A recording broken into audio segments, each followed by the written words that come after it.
Start. Hello नमस्कार मेरे दोस्तों, आप सभी का चाणक्य नीति क्लासेस में दिल से स्वागत है। तो सबसे पहले आप सभी चेहरे पे मुस्कान लाइए ताकि आज का दिन बेहतर हो और हमेशा जो है टेंशन फ्री रहना है, मुस्कुराते रहना है।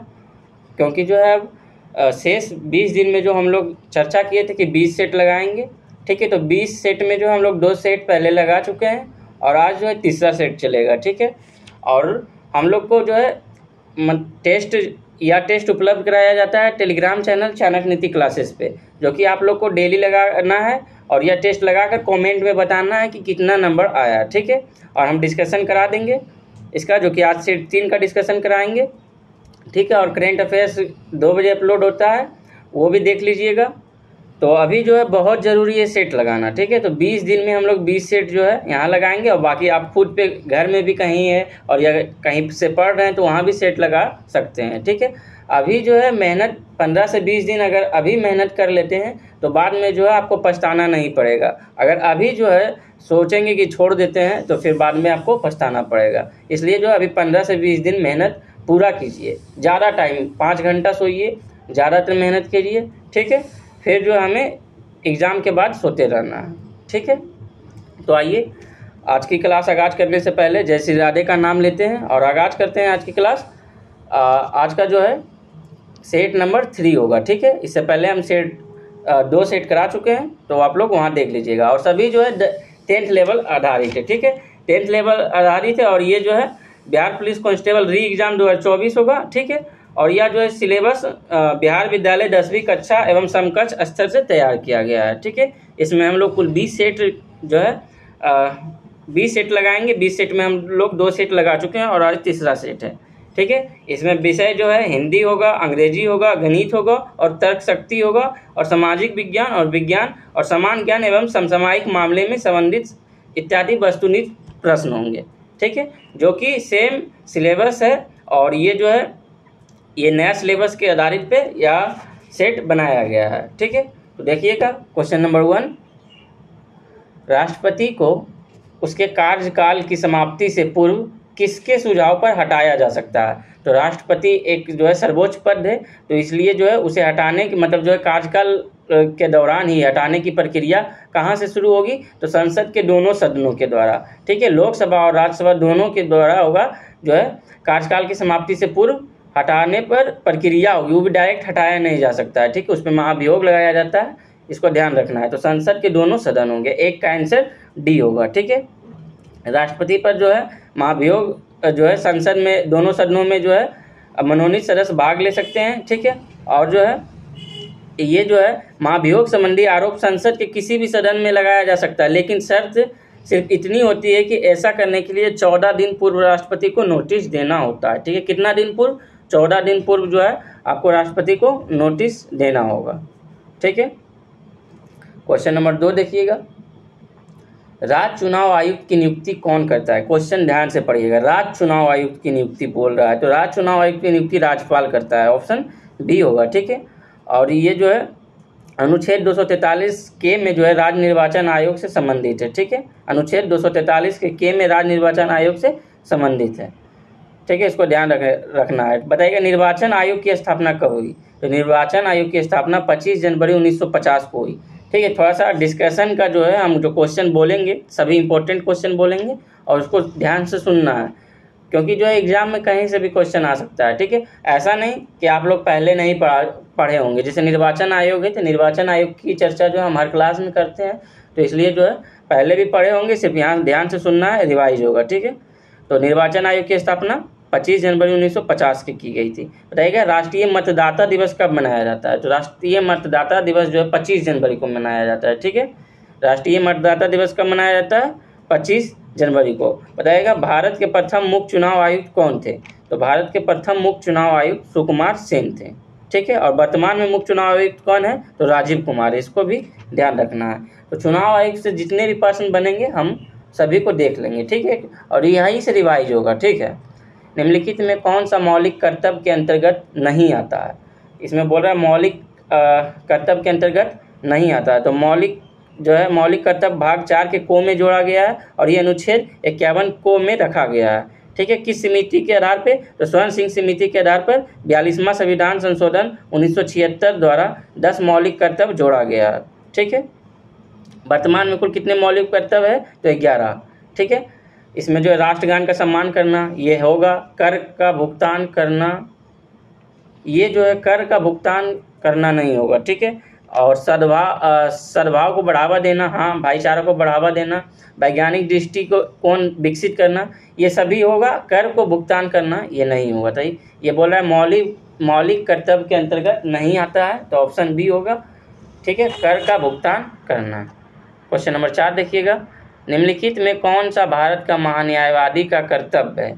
तो भारत के महान्यायवादी का कौन सा कर्तव्य है? तो इसका देखिएगा, अंतर्राष्ट्रीय संस्थाओं को भारत का प्रतिनिधित्व करना, ये जो है महान्यायवादी का कर्तव्य है। उसके बाद कानूनी मामलों पर भारत सरकार को सलाह देना। ठीक है, तो ये महान्यायवादी का कर्तव्य है कि कानूनी मामलों पर भारत सरकार को सलाह देगा। ठीक है, ऐसा नहीं कि अंतर्राष्ट्रीय संस्थाओं का प्रतिनिधित्व करना। ठीक है, तो ऑप्शन बी इसका राइट आंसर होगा, कानूनी मामलों पर भारत सरकार को सलाह देना, यह महान्यायवादी का कर्तव्य होगा। ठीक है, क्वेश्चन नंबर 5 देखिएगा, भारत के संविधान के अनुच्छेद 129 के बारे में निम्नलिखित में से कौन सा कथन सही है? तो 129 में जो है अभिलेख न्यायालय और उसका अभिलेख न्यायालय का प्रावधान है। ठीक है, तो यह ऑप्शन बी होगा, यह सर्वोच्च न्यायालय के अभिलेख न्यायालय होने का प्रावधान है। ठीक है, और 130 में जो है खंडपीठ है। ठीक है, इसको भी ध्यान रखिएगा। 129 में जो है अभिलेख न्यायालय का प्रावधान है। क्वेश्चन नंबर 6 देखिएगा, निम्नलिखित में कौन सा सरकारी बजट में पूंजीगत प्राप्ति का एक उदाहरण है? तो सरकारी बजट में पूंजीगत प्राप्ति का एक उदाहरण है। क्वेश्चन को ध्यान से पढ़िएगा तब समझ में आ जाएगा। ठीक है, तो सरकारी बजट में जो है पूंजीगत प्राप्ति का एक उदाहरण है। ठीक है, अगर सरकार को पैसे की ज़रूरत होती है तो सरकारी बजट में पूंजीगत प्राप्ति कहाँ से होगा? तो सरकारी बॉन्ड पत्र की एक बिक्री होती है। सरकार जो है अपना बॉन्ड पत्र बनाकर उसे बेचती है बाजार में, फिर पुनः उसे खरीद लेती है। ठीक है, तो यह जो है ऑप्शन इसका आंसर जो है बी होगा, सरकारी बंद पत्र की बिक्री। ठीक है, सरकार की ऐसी सभी प्राप्तियां जिनसे देयता पैदा हो या वित्तीय परिसंपत्तियां की मात्रा कम हो जाती है उसे पूंजीगत प्राप्ति कहा जाता है। ठीक है, क्वेश्चन नंबर 7 देखिएगा, बजट घाटा क्या है? सभी क्वेश्चन इजी है, सिर्फ क्वेश्चन जो है आपको पढ़ने में, अगर पहली बार पढ़ रहे हैं तो गड़बड़ा जाइएगा। ठीक है, तो लेकिन ध्यान से देखिएगा तो फिर सही कर पाइएगा। ठीक है, तो बजट घाटा क्या है? तो बजट घाटा जब राजस्व पर सरकारी व्यय की अधिकता हो जाएगी, जब राजस्व की सरकारी व्यय पर अधिकता हो जाएगी तब बजट घाटा हम कहेंगे। ठीक है, जितना राजस्व है उस पर जो है सरकारी व्यय अधिकता हो जाएगी तब हम लोग राजस्व बजट घाटा कहेंगे। ठीक है, तो 7 का आंसर सी होगा। राजस्व व्यय क्या है? ठीक है, यहाँ बजट घाटा था और यहाँ पे जो बोल रहा है राजस्व व्यय क्या है, तो राजस्व व्यय क्या है? तो राजस्व व्यय जो होगा ये होगा दिन प्रतिदिन के सरकारी कार्यों पर व्यय की गई धनराशि। ठीक है, तो राजस्व व्यय क्या होगा? तो दिन प्रतिदिन के सरकारी कार्यों पर व्यय की गई धनराशि, ऑप्शन डी। 8 का आंसर डी होगा। क्वेश्चन नंबर 9 देखिएगा, निम्नलिखित में कौन सा सरकारी बजट में गैर ऋण पूंजी प्राप्ति का उदाहरण है? तो कौन सा सरकारी बजट में जो है गैर ऋण पूंजी प्राप्ति का उदाहरण है? तो ये जो है सरकारी स्वामित्व वाली भूमि की बिक्री जो है ये गैर ऋण पूंजी प्राप्ति का उदाहरण है। 9 का आंसर सी होगा। ठीक है, क्वेश्चन को ध्यान से देखिएगा और सुनिएगा। ठीक है, वहाँ आपको पूरी तरह से क्वेश्चन याद नहीं रहेगा, लेकिन अगर एग्जाम हॉल में क्वेश्चन आ जाता है तो आप लोग सही कर पाइएगा। ठीक है, इसलिए ध्यान से सुनिए। बंगाल के निम्नलिखित स्वतंत्रता सेनानी वकीलों में किसे देशबंधु के नाम से जाना जाता है? तो देशबंधु के नाम से किसे जाना जाता है? तो ये जो है चित्तरंजन दास। ठीक है, चित्तरंजन दास के जो है देशबंधु के नाम से जानते हैं। ये बंगाल के स्वतंत्रता सेनानी वकीलों में से किसे देशबंधु के नाम से जानते हैं? तो चित्तरंजन दास। 10 का आंसर ए होगा। ठीक है, सुभाष चंद्र बोस को जो है राजनीतिक गुरु, सुभाष चंद्र बोस के राजनीतिक गुरु कौन थे? तो ये भी चित्तरंजन दास थे। ठीक है, इसको भी ध्यान रखना। सुभाष चंद्र बोस के जो है राजनीतिक गुरु चित्तरंजन दास थे। ठीक है, बताइएगा स्वराज पार्टी का गठन कौन किया और कब किया? तो स्वराज पार्टी का गठन जो है 1923 में मोतीलाल नेहरू और चित्तरंजन दास के द्वारा स्वराज पार्टी का गठन किया गया। बताइएगा भारतीय राष्ट्रीय कांग्रेस में की जो है गया अधिवेशन की अध्यक्षता किसने की थी और कब की थी? तो भारतीय राष्ट्रीय कांग्रेस के जो है गया अधिवेशन की अध्यक्षता चित्तरंजन दास किए थे और 1922 में किए थे। ठीक है, गया के जो अध्यक्षता गया अधिवेशन की अध्यक्षता चित्तरंजन दास और 1922 में किए थे। ठीक है, बहुत सारा बच्चा का मतलब जो है कमेंट आया कि सर थोड़ा सा टाइम ज़्यादा हो जाता है, तो हम बहुत कम टाइम में कराने की कोशिश करते हैं, क्योंकि जो है थोड़ा सा डिस्कशन इसका जो है बहुत अच्छा से कराने में टाइम लगता है। ठीक है, और यही जो हम सीधा एक का बी दो का सी करके निकल जाएंगे तो टाइम कम लगेगा। ठीक है, उस वह भी करते हैं मैथ में, मैथ खुद से बनाना होता है आप लोग को, तो आप लोग को हम खुद बता देते हैं इसका आंसर सी होगा, डी होगा, जो भी है। ठीक है, तो थोड़ा सा जीके जीएस में टाइम लगेगा। ठीक है, और ये सभी क्वेश्चन इंपॉर्टेंट है। जैसे गया कांग्रेस के गया अधिवेशन कब हुआ? 1922 में, और इसके अध्यक्षता कौन की? चित्तरंजन दास। यह बहुत इंपॉर्टेंट है, आपको याद रखना होगा। ठीक है, उसके बाद देखिएगा दीनबंधु के नाम से कौन जाने जाते हैं? तो दीनबंधु के नाम से जो है CF एंड्रूज जाने जाते हैं। यहाँ कंफ्यूज मत होइएगा, दीनबंधु और देशबंधु, अपना देश का चित्तरंजन दास, और दीनबंधु इंग्लिश नाम लग रहा है, CF एंड्रूज लग रहा है कि नहीं, इसलिए जो है दीनबंधु होगा CF एंड्रूज, और देशबंधु चित्तरंजन दास। चित्तरंजन दास अपना देश के हैं, इसलिए देशबंधु। इस तरह से याद रखना है, कंफ्यूज नहीं होना। याद रखने के लिए हम कुछ भी ट्रिक लगा सकते हैं। तो अपना देश का चित्तरंजन दास, इसे देशबंधु कहते हैं, और दीनबंधु CF एंड्रूज। बच्चा कंफ्यूज होता है दीनबंधु और देशबंधु में, इसलिए हम बता रहे हैं। ठीक है, क्वेश्चन नंबर 11 देखिएगा, अखिल भारतीय मुस्लिम लीग ने किस वर्ष देश के उत्तरी, पश्चिमी और पूर्वी क्षेत्र में मुसलमान के लिए एक स्वतंत्र राज्य की मांग का प्रस्ताव पेश किया? ठीक है, तो कौन किए? मुस्लिम लीग के द्वारा। मुस्लिम लीग के द्वारा जो है उत्तरी, पश्चिमी और पूर्व क्षेत्र मुसलमानों के लिए स्वतंत्रता राज्य का मांग का प्रस्ताव जो है रखा, तो ये 1940 में। ठीक है, मुस्लिम लीग ने 1940 में जो है मुसलमान के लिए स्वतंत्रता राज्य का मांग का प्रस्ताव पेश किया। ठीक है, मुस्लिम लीग ने 1940 में पाकिस्तान की प्रस्ताव लाहौर में पारित किया था। ठीक है, पाकिस्तान की प्रस्ताव कहाँ पारित किया था? लाहौर में। कब? 1940 में। ठीक है, जिससे 30 दिसंबर 1906 में मुस्लिम लीग की स्थापना, बताइएगा मुस्लिम लीग की स्थापना कहाँ की गई थी? तो ढाका में। और कब की गई थी? तो 30 दिसंबर 1906। मुस्लिम लीग इम्पोर्टेंट है, इसे भी पढ़ना होगा। तो 1906 में जो है ढाका में की गई थी। ठीक है, इसकी स्थापना। और मुस्लिम लीग के द्वारा 1940 में जो है पाकिस्तान की प्रस्ताव लाहौर में पारित किया था। ठीक है, बताइएगा मुस्लिम लीग के द्वारा प्रत्यक्ष कार्रवाई दिवस कब मनाया गया? तो प्रत्यक्ष कार्रवाई दिवस 1946, 16 अगस्त 1946 को जो है प्रत्यक्ष कार्रवाई दिवस मनाया गया। ठीक है, मुस्लिम लीग की एक शाखा जो है लंदन में भी स्थापित किया गया था, किसके द्वारा? सैयद अमीर अली द्वारा 1908 में। ठीक है, इसे भी ध्यान रखना। क्वेश्चन नंबर 12 देखिएगा, 8 अप्रैल 1929 को निम्नलिखित में किन दो क्रांतिकारियों को केंद्रीय विधानसभा में बम फेंका था? तो ये जो है भगत सिंह और बटुकेश्वर दत्त जो है ये दो क्रांतिकारी थे जो कि केंद्रीय विधानसभा में बम फेंके थे। ठीक है, तो 12 का आंसर डी होगा। ठीक है, बताइएगा भगत सिंह को किस षड्यंत्र के मामले में जो है फांसी दिया गया? तो लाहौर षड्यंत्र मामले में सैंडर्स की हत्या एवं बम निर्माण गतिविधियों की दोषी के आधार पर इन्हें फांसी कब दिया गया? तो 1931। ठीक है, 23 मार्च 1931 को सुखदेव एवं राजगुरु के साथ फांसी दिया गया। ठीक है, सुखदेव एवं राजगुरु के साथ जो है भगत सिंह को फांसी दिया गया। कब? तो 23 मार्च 1931। किस मामले में, किस षड्यंत्र के मामले में? तो लाहौर षड्यंत्र के मामले में। ठीक है, बताइएगा मैं नास्तिक क्यों हूँ, या जो है किसने लिखा? तो भगत सिंह के द्वारा। ठीक है, वे आई एम एथिस्ट, यानी मैं नास्तिक क्यों हूँ, तो कौन लिखे थे? तो भगत सिंह के द्वारा। ठीक है, भगत सिंह का जन्म 1907 में कहाँ हुआ था? तो वर्तमान पाकिस्तान के बंगा गांव में। ठीक है, भगत सिंह का जन्म 1907 में वर्तमान पाकिस्तान के बंगा गांव में। ठीक है, इसको ध्यान रखना। एक करेंट अफेयर से क्वेश्चन बनता है, चंडीगढ़ एयरपोर्ट का नया नाम क्या रखा गया? तो ये जो है शहीद भगत सिंह अंतर्राष्ट्रीय एयरपोर्ट रखा गया। ठीक है, इसे भी ध्यान रखना। क्वेश्चन नंबर 13, बौद्ध काल का सबसे पुराना स्तूप कौन सा है? तो बौद्ध काल का सबसे पुराना स्तूप कौन सा होगा? तो सांची का स्तूप। ठीक है, सांची का स्तूप कहाँ है? तो मध्य प्रदेश के रायसेना में अवस्थित है। ठीक है, सांची का स्तूप आप लोग जानते हैं कहाँ है? रायसेना के जो है मध्य प्रदेश में स्थित है। ठीक है, सांची का स्तूप का निर्माण किस शासक के द्वारा किया गया था? तो मौर्य शासक के अशोक द्वारा, ठीक है, मौर्य के राजा अशोक के द्वारा जो है सांची का स्तूप का निर्माण किया गया। बताइएगा। एक जो है धमेक स्तूप, ये इसको ध्यान में रखना है। धमेक स्तूप जो है ये कहाँ है? तो धमेक स्तूप उत्तर प्रदेश के जो है वाराणसी के निकट है, ठीक है, सारनाथ में धमेक स्तूप है। और ठीक है, केसरिया स्तूप कहाँ स्थित है? तो केसरिया स्तूप बिहार में, इसे भी ध्यान रखना है। ऑप्शन डी जो है केसरिया स्तूप कहाँ है?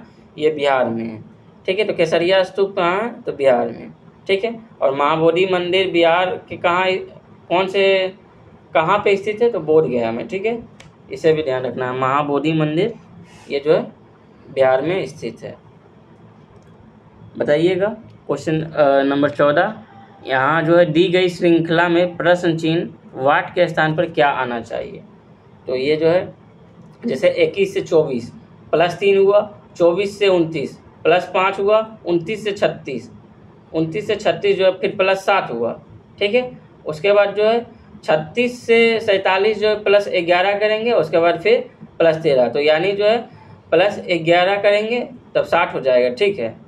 तो इसका आंसर जो है ऑप्शन डी होगा 60। ये जो पढ़ना है, ठीक है, जो कि दिया गया है कुछ, और उसके बाद जो है 13 पद की संख्याएं को 13 को जोड़ना, घटाना, गुना करना है या कुछ भी किया जा सकता है। और 13 को जो है 1 और 3 में अलग अलग करने की, 1 और 3 पर गणितीय संक्रियाएं करने की अनुमति नहीं है, ठीक है। तो देख लीजिएगा, रोक कर आप लोग और बना भी लीजिएगा। तो 15 का आंसर जो है ए दिया हुआ है, ठीक है। 14,392, ठीक है। नीचे दी गई आकृति में कितने त्रिभुज है? तो नीचे दी गई आकृति में कुल कितने त्रिभुज है? तो आप लोग को गिनना है, ठीक है, कि कितने त्रिभुज है। तो पहले खाली खाली वाला गिनना है, उसके बाद जो है फिर से वहीं से घुमाना है। बहुत सारा त्रिभुज रहता है छिपा हुआ, तो इसे बढ़िया से आप लोग देख लेना है। तो इसमें जो कुल 11 त्रिभुज दिया गया है, ठीक है। आप लोग बढ़िया से गिनिएगा, ठीक है। कन्फ्यूज होता है त्रिभुज गिनने में, तो आप लोग बढ़िया से गिनिएगा तो पता चल जाएगा कितने त्रिभुज है। तो 16 का आंसर बी होगा, 11 त्रिभुज। Select the most appropriate synonym of the given word. तो ये बोल रहा है कॉन्डन का जो है सिनोनिम क्या होगा? तो ये जो है कॉन्डन का वर्ब होता है माफ़ करना, इसका सिनोनिम जो है फॉरगिव होगा, ठीक है। फॉरगिव मीन्स होता है माफ़ करना, ठीक है। तो सिनोनिम जो है फॉरगिव होगा, ऑप्शन ए। 17 का आंसर ए होगा। 18 नंबर देखिएगा question, select the most appropriate meaning of the given idiom. तो बोल रहा ऑन द बैक बर्नर, ठीक है, मुहावरे है। तो ऑन द बैक बर्नर, ठीक है। तो ऑन द बैक बर्नर का अर्थ होता है कम प्राथमिकता होना, ठीक है। तो इसका जो है सही आंसर ए होगा, to temporarily not deal with some matter because it is not urgent, ठीक है। 18 का आंसर ए होगा। क्वेश्चन नंबर 19 देखिएगा,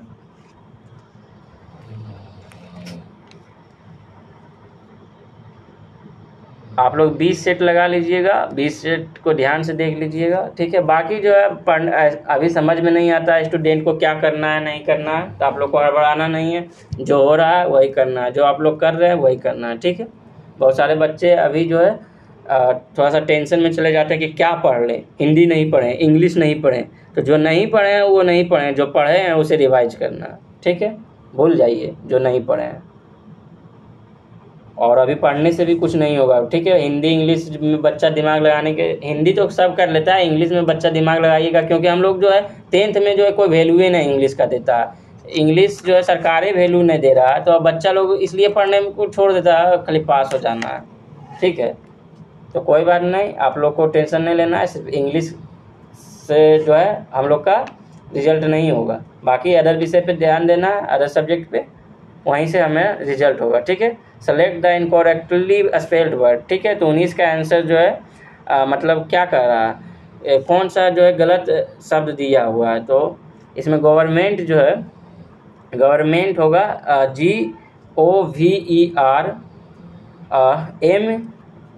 GOVERMENT, ठीक है, इसमें दिया हुआ है।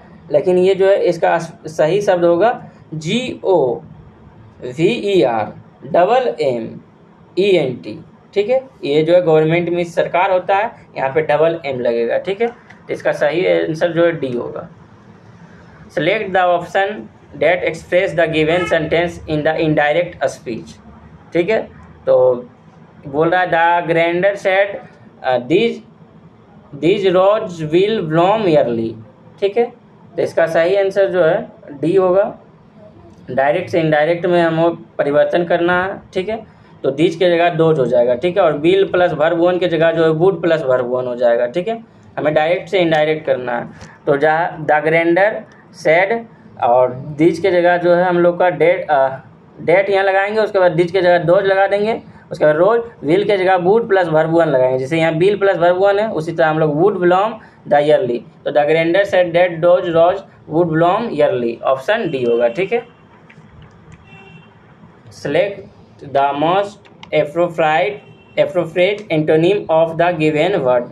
जैसे फास्टेन बोल रहा है। ठीक है, तो फास्टेन का जो है इसका सही आंसर फास्टेन का जो है बोल रहा है जकड़ना या बांधना होता है। ठीक है, इसका एंटोनिम क्या होगा, तो रिलीज छोड़ना। ठीक है, या अनलॉक करना या अनफेस्टन करना। ठीक है, तो इसे जो है फास्टेन का अर्थ होता है पकड़ना या जकड़ना, तो इसका जो है एंटोनिम होगा छोड़ना। तो रिलीज इसका सही आंसर होगा, option A. Select the most appropriate meaning of given idiom. ठीक है, तो ये थ्रो थिक एंड थिन। ठीक है, बोल रहा है इसका अर्थ होता है प्रत्येक स्थिति में सुख दुख। ठीक है, जो है थ्रो थिक एंड थिन, प्रत्येक स्थिति में सुख दुख। तो यह जो है इडियम पूछ रहा है, मुहावरा पूछ रहा है, तो प्रत्येक स्थिति में सुख दुख, तो इसका जो हो जाएगा आई विल बी। ठीक है, 22 का जो है आई बी किसी से भी कभी ज़्यादा लगाव नहीं करना है। 22 का आंसर ए हो जाएगा। ठीक है, अंडर ऑल कस्मस्टेंस। ठीक है, ऑप्शन 22 का आंसर ए हो जाएगा। 23 का देखिएगा, select the most right option to fill in the blanks. He always had a close, he always had a cloak जो है regard with his grand father. ठीक है, इसमें जो है ऑप्शन सी डैश के जगह पे रिगार्ड आएगा, तो इसका आंसर सी होगा। क्वेश्चन नंबर 24 देखिएगा, यहाँ भी बोल रहा है one word substitute for the given groups of words. तो ब्रेक और fall apart into a small fragments in the process deterioration. ठीक है, तो 24 का इसका आंसर जो है डी होगा, क्रैम्बल। ठीक है, ऑप्शन डी। फिर यहाँ से हिंदी स्टार्ट होता है। तो 25 नंबर क्वेश्चन देखिएगा, इनमें से तिमिर शब्द का विलोम कौन सा है। तो तिमिर शब्द का विलोम शब्द आलोक होता है। ठीक है, तिमिर शब्द का विलोम शब्द कौन सा होगा, आलोक। और कठिन शब्द का विलोम जो है सरल होगा। ठीक है, विलोम यानी उल्टा शब्द। तो कृत्रिम शब्द का विलोम शब्द जो है प्राकृतिक या नेसेसरी होता है। ठीक है, इसे ध्यान रखना है। तो इसका सही आंसर तिमिर का आलोक होगा। 26 देखिएगा, 26 का आंसर जो है ईश्वर का ना मानने वाले व्यक्ति के लिए क्या शब्द है, तो नास्तिक। ठीक है, ईश्वर को ना मानने वाले व्यक्ति को नास्तिक कहते हैं, ईश्वर पर विश्वास रखने वाले को आस्तिक कहते हैं। ठीक है, इसे भी ध्यान रखना है। क्वेश्चन नंबर 27 देखिएगा, जिसे कभी बुढ़ापा ना आए, कभी भी बुढ़ापा ना आए, इस वाक्यांश के लिए सही शब्द क्या होगा। तो जिसे कभी भी बुढ़ापा ना आए उसे अजर कहते हैं, और जो कभी भी नहीं मरे उसे अमर कहते हैं। जो कभी भी नहीं मरेगा उसे अमर कहेंगे, और जिसे कभी भी बुढ़ापा ना आए उसे अजर कहेंगे। ठीक है, और युवा या युवती होने की अवस्था को कौन सा शब्द से प्रयोग करते हैं, तो यौवन। ठीक है, क्वेश्चन नंबर 28 देखिएगा, शुक्ल का विलोम शब्द क्या होगा, तो कृष्ण होगा। शुक्ल का विलोम शब्द क्या होगा, कृष्ण। ठीक है, और निःशुल्क का विलोम शब्द सशुल्क होगा। ठीक है, और सौभाग्य का विलोम शब्द दुर्भाग्य होगा, इसे ध्यान रखना। क्वेश्चन नंबर 29,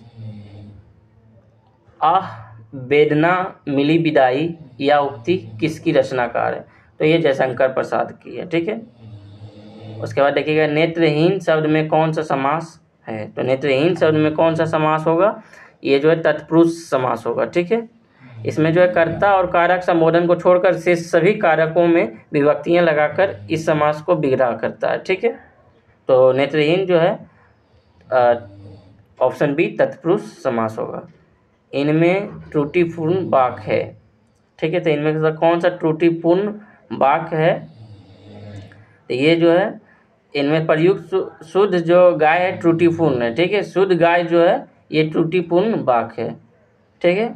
शुद्ध गाय जो है त्रुटिपूर्ण वाक्य है ये जो है, और शुद्ध क्या होगा, तो गाय के साथ शुद्ध का प्रयोग अनुचित है, ठीक है। गाय के साथ जो है शुद्ध का प्रयोग अनुचित है, इसलिए जो है ऑप्शन बी 31 का ऑप्शन बी होगा राइट आंसर, ठीक है। शुद्ध घी मिलता है, शुद्ध गाय यहाँ लिखा हुआ है शुद्ध गाय, ठीक है, इसे ध्यान देना। क्वेश्चन नंबर 32 देखिएगा, वाक्य 1 और वाक्य 6 के मध्य वाक्यों को उचित क्रम में सजाना है, ठीक है। तो ये जो है 32 को जो सजाना है कि पहले क्या होगा, तो 32 का जो है पहले होगा, पहले रामायण और महाभारत, पहले 6 वो पढ़ना उसके बाद ध्यान देना, हम देख चुके हैं, ठीक है। पहले रामायण और महाभारत जो है, पहले रामायण और महाभारत इतने लोकप्रिय रहे हैं कि ये जो लोग इनकी पहले से प्रतीक्षा करते थे, और उसके बाद जो है और इन्हें देखने के लिए प्रतीक्षा करते थे, ठीक है। तो इसका आंसर बी होगा, आप लोग क्रम में सजाना है, ठीक है। 33 देखिएगा, 33 का आंसर जो है अभिसारी, पहले 33 अभिसारी लेंस की फोकस दूरी बैगनी, हरा एवं लाल रंगों को ज्ञात किया जाता है, तो यदि क्रमशः एफ वी है तो निम्न में से कौन सा सही होगा, तो इसका राइट आंसर सी होगा, ठीक है। आपको तीन प्रतिरोधक दिया जा रहा है, जिसमें प्रतिरोध आर इसके कितने महत्तम संयोजन किए जा सकते हैं जिसके हर बार भिन्न तुल्य प्रतिरोध प्राप्त हो, तो ये जो है इसका राइट आंसर डी होगा 4, ठीक है। 35 देखिएगा, जब एक समान अवशेषित गोले के भीतर कोई बिंदु है तो वैद्युत विभव भी पर क्या प्रभाव पड़ेगा या क्या होता है, तो ये उतना ही रहता है जितना सतह पर रहता है, ठीक है। ऑप्शन सी होगा। गति स्थान समय का संबंध का समीकरण क्या है, तो ये जो है एस बराबर U T plus half A T square होगा, ठीक है, ऑप्शन डी।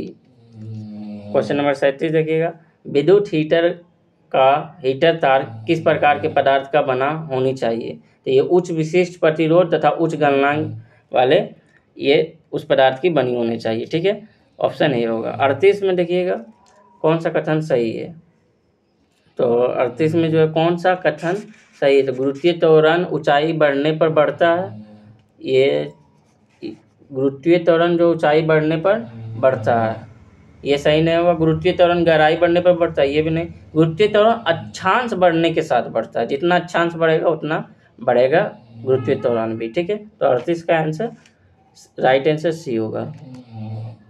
एक वस्तु को एक अवतल दर्पण के सामने उसके फोकस एफ और वक्रता केंद्र सी के बीच स्थिति किसी बिंदु पर रखा गया है, तो प्रतिबिंब कहाँ स्थित किसी बिंदु पर बनेगा और कैसा होगा, तो सी पर जो होगा और ये बड़ा होगा, ठीक है, तो ऑप्शन सी होगा 39 का। क्वेश्चन नंबर 40, विद्युत फ्यूज किस सिद्धांत पर कार्य करता है, तो विद्युत फ्यूज जो है किस सिद्धांत पर कार्य करता है, तो विद्युत द्वारा उत्पन्न ऊष्मा पे जो है इस सिद्धांत पर यह जो है विद्युत फ्यूज कार्य करता है। 41 देखिए, सौर पैनल में किस ऊर्जा को ऊर्जा में रूपांतरित किया जाता है, तो किस ऊर्जा से किस ऊर्जा में रूपांतरित किया जाता है, तो सौर ऊर्जा को विद्युत ऊर्जा में सौर पैनल के द्वारा रूपांतरित किया जाता है। क्वेश्चन नंबर 42 देखिएगा,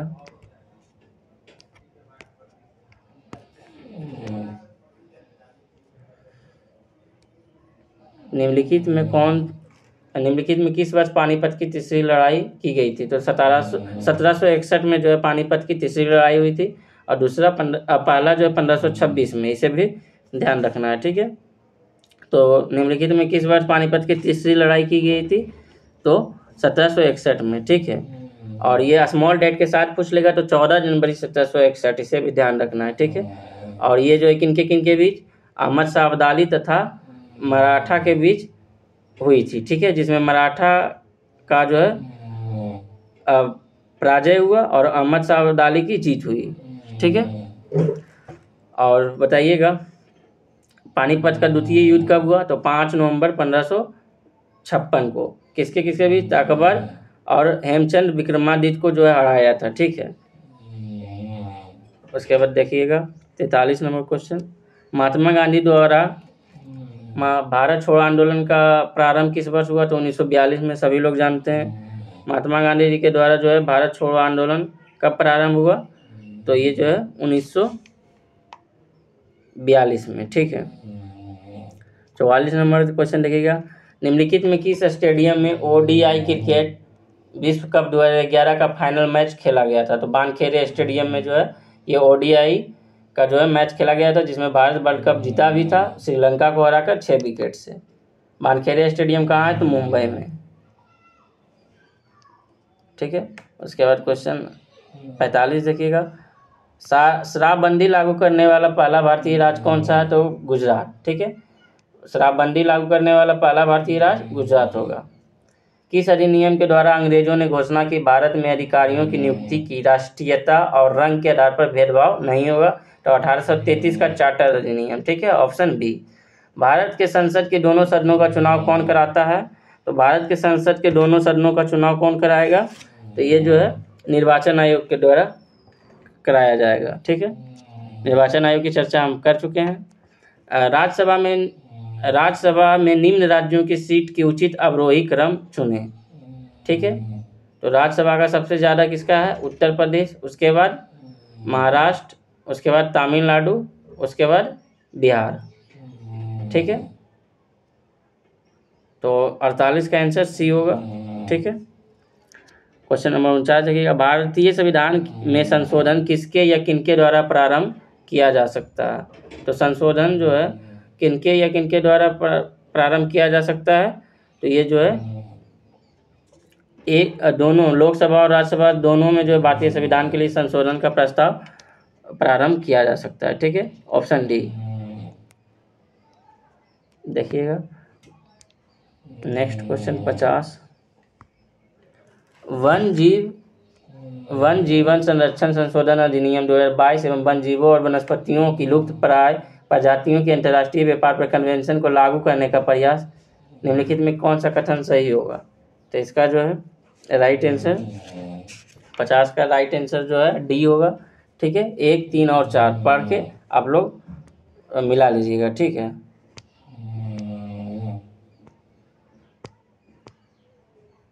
फिर बोल रहा है निम्नलिखित में कौन अंतरण अदायगियों की सर्वोत्तम रूप से परिभाषित करता है? ठीक है, तो कौन से सर्वोत्तम रूप से परिभाषित करता है? तो ये जो है बिना किसी संगत वस्तुओं या सेवाओं को उत्पादन के सरकार द्वारा व्यक्तियों की किया गया भुगतान, ठीक है। वित्तीय वर्ष क्या है? तो वित्तीय वर्ष क्या है? तो वित्तीय वर्ष जो है सरकार की वित्तीय रिपोर्टिंग अवधि को दर्शाने वाला वर्ष है, ठीक है। Option B. वित्तीय वर्ष क्या होता है? तो सरकार की वित्तीय रिपोर्टिंग अवधि को दर्शाने वाला वर्ष। बैंकिंग में ब्याज शब्द का जो है क्या अर्थ है? तो बैंकिंग में ब्याज शब्द का जो है क्या अर्थ होगा? तो ये ऋण या जमा पर अर्जित अतिरिक्त धनराशि, ठीक है। ऋण या जमा पर जो है अर्जित अतिरिक्त धनराशि। देखिए 10वां लेवल से फिर उठाया गया क्वेश्चन, ये 10वां में बहुत इंपॉर्टेंट क्वेश्चन रहता है। एटीएम का पूर्ण रूप क्या है? तो एटीएम का पूर्ण रूप क्या है? तो ऑटोमेटेड टेलर मशीन, ठीक है। Automated teller machine. 54 का आंसर बी होगा, ठीक है। यदि एक त्रिभुज की भुजाओं का अनुपात 3:4:5 है और इसका परिमाप 24 मीटर है, तो त्रिभुज का क्षेत्रफल ज्ञात कीजिए। तो आप लोग क्षेत्रफल ज्ञात कीजिए। इसका राइट आंसर जो है बी होगा, 24 मीटर स्क्वायर, ठीक है।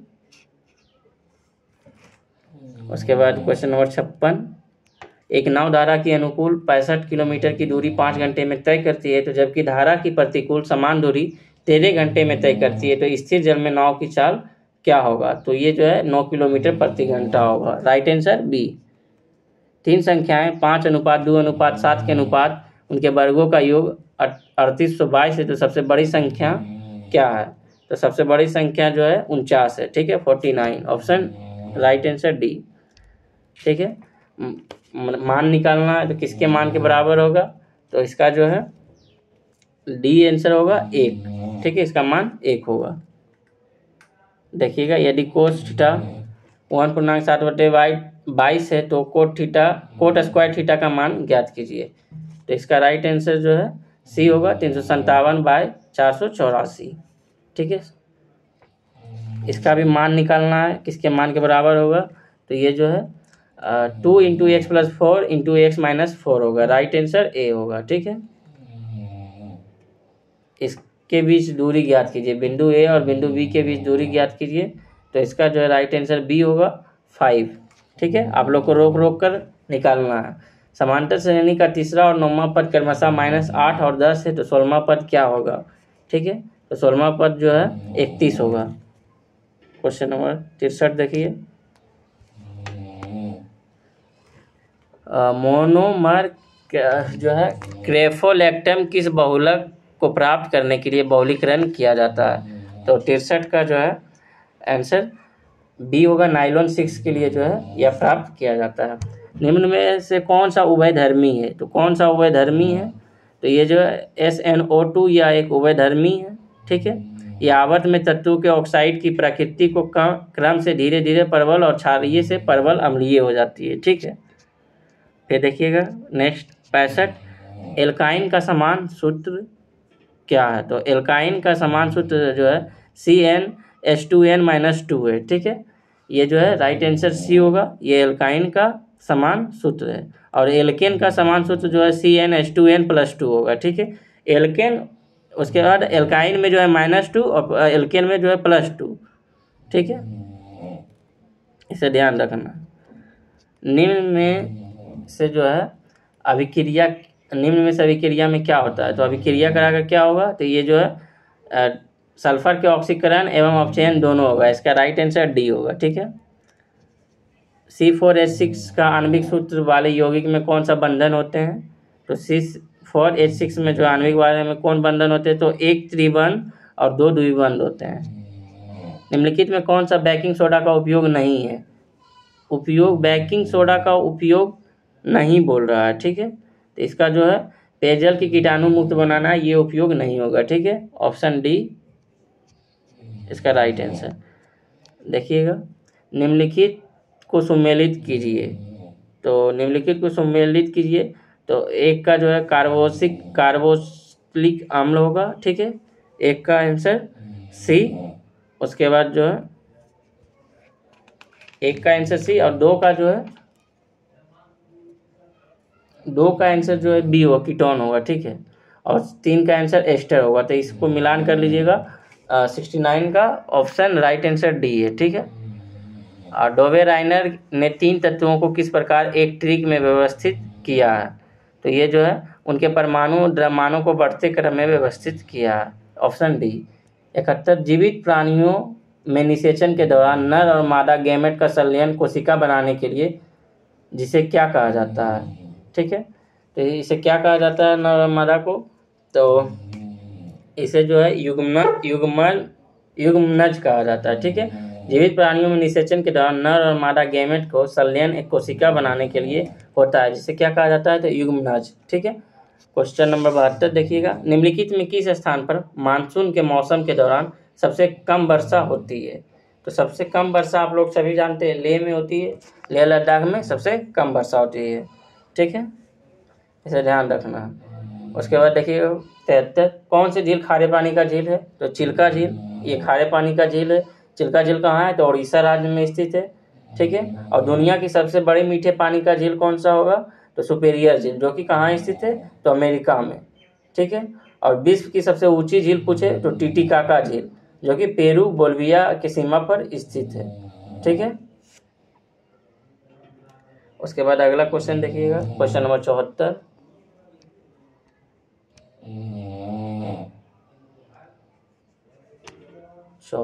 सांची स्तूप किस राज्य में स्थित है? सभी लोग जानते हैं सांची स्तूप किस राज्य में स्थित है? तो मध्य प्रदेश।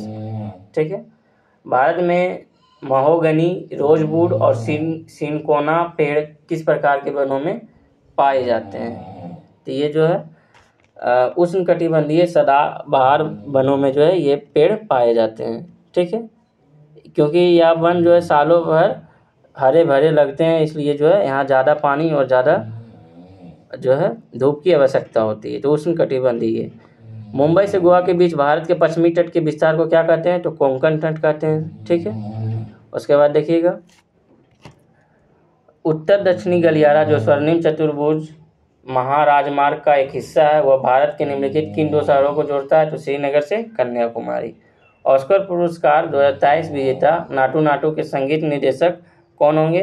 तो ये MM किरवानी होंगे। ठीक है, ये सब करेंट अफेयर्स का क्वेश्चन है, आप ध्यान में रखिएगा। अंत्योदय कार्यक्रम सर्वप्रथम किस राज्य में लागू किया गया था? तो ये जो है ऑप्शन डी राजस्थान में। ठीक है, अंत्योदय कार्यक्रम जो है कहाँ शुरू किया गया था? तो राजस्थान में। ठीक है, इस योजना में जो है गरीबों के लिए संचालित यह योजना जो है सर्वप्रथम राजस्थान में शुरू किया गया था, और इस योजना लागू होने के समय तत्कालीन मुख्यमंत्री भैरव सिंह शेखावत थे। उसके बाद देखिएगा 80, वर्तमान में 79वां संयुक्त राष्ट्र महासभा सत्र के अध्यक्ष कौन है? तो ये जो है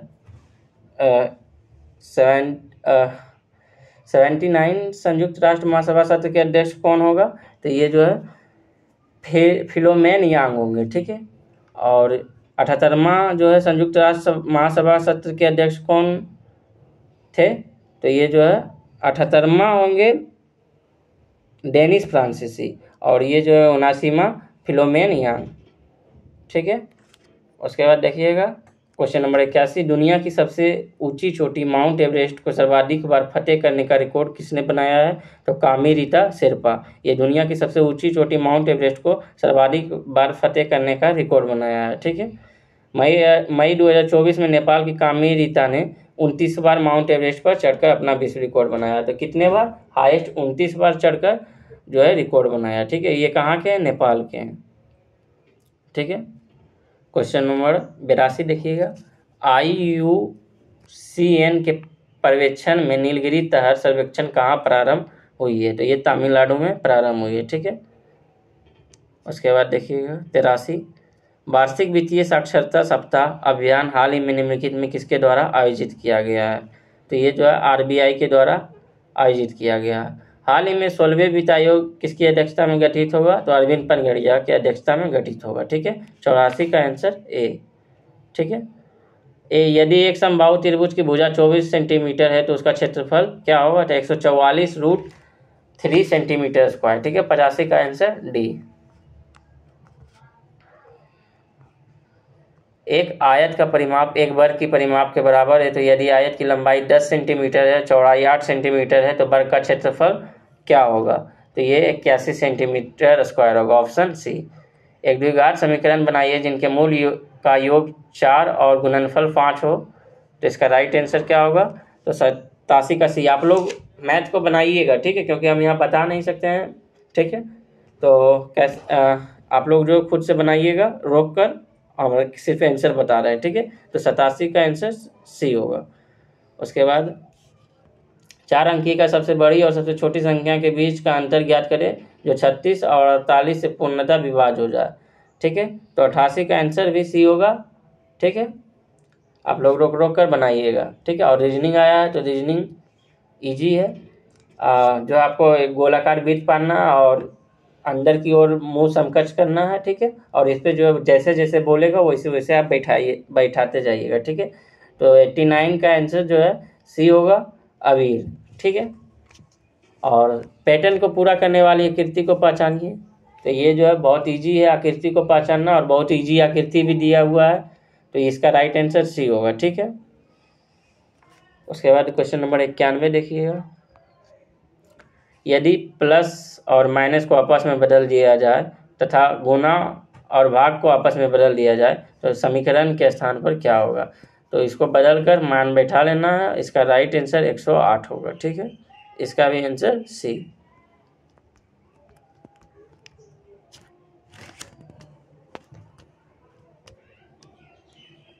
निम्न में से कौन सा हार्मोन युवा अवस्था के समय लड़कों में दिखाई देने वाली उपस्थिति में बदलाव होता है? तो 92 का आंसर ए, टेस्टोस्टेरोन। निम्न में कौन सा उत्तक कोशिका विभाजन में सक्षम है? तो ये जो है कौन सा सक्षम बोल रहा है। ठीक है, तो ये विभेदक उत्तक जो है कोशिका विभाजन में उत्तक कोशिका में सक्षम है विभाजन करने में। कौन सा कोशिकांग पादप कोशिकाओं में नहीं पाया जाता है? तो सेंट्रियोल जो है कोशिकांग ये पादप कोशिकाओं में नहीं पाया जाता है। ठीक है, 95 देखिएगा, हीमोफीलिया किसका एक उदाहरण है? तो ये अनुवांशिक रोग है। हीमोफीलिया रोग कैसा रोग है? अनुवांशिक रोग। इसमें शरीर के बाहर बहता हुआ रक्त जमता ही नहीं है। ठीक है, इसे ध्यान रखना है। 46 देखिएगा, रक्त संचरण प्रणाली में रक्त के थक्के जमने से रोकने वाले हेपेरिन निम्न में किससे उत्सर्जित होता है? तो ये बेसोफिल से उत्सर्जित होता है। इनमें कौन सा जल में घुलनशील है? तो विटामिन बी तथा सी जो है जल में घुलनशील है, तो vitamin B1 right answer C होगा। मानव में आहार नाल का इनमें कौन सा भाग अपशिष्ट पदार्थ का उत्सर्जन करता है? मतलब अपशिष्ट पदार्थ जितना पचा कर भोजन अपशिष्ट बना देता है वो किसके द्वारा बाहर होता है? तो मल के द्वारा, मल द्वारा जो है वह बाहर होता है। मुख गुहिका मानव के किस तंत्र का एक हिस्सा है? तो ये जो है पाचन तंत्र का हिस्सा है, ठीक है, मुख गुहिका, ठीक है। रक्त स्कंदन निम्न में से किसकी मदद से होता है? तो रक्त स्कंदन जो है किसकी मदद से होगा? ये प्लेटलेट कणिकाओं से रक्त स्कंदन होता है, ठीक है। तो 100 क्वेश्चन हम बताएं, आप लोग जो है मैथ को खुद से बना लीजिएगा, ठीक है। तो 100 क्वेश्चन आप लोग को रेगुलर 20 सेट लगाया जाएगा, ठीक है। 20 सेट आपको लगाना है और ध्यान से सुनना है। क्वेश्चन 20 सेट, 100 क्वेश्चन डेली होगा तो 20 गुने 100 2000 क्वेश्चन होता है। 2000 क्वेश्चन के साथ जो हम डिस्कशन कराते हैं तो लगभग 5000 क्वेश्चन बनता है। 5000 क्वेश्चन में कहीं ना कहीं यहाँ से क्वेश्चन आएगा, ठीक है। तो आप लोग इसे रेगुलर देखिएगा, ठीक है। और आप लोग सोच रहे होंगे टाइम बहुत कम, टाइम हम लेने की कोशिश कर रहे हैं, हम जानते हैं अभी टाइम बहुत इंपॉर्टेंट है। आपको 15 से 20 दिन जमकर तैयारी करना है, यही से 15 से 20 दिन जो है आपको सक्सेस की ओर ले जाएगा, ठीक है। तो टाइम हम बहुत कम लेने की कोशिश करते हैं, बाकी आप खुद से मेहनत कीजिए। तो आज के लिए इतना ही। थैंक यू, जय हिंद।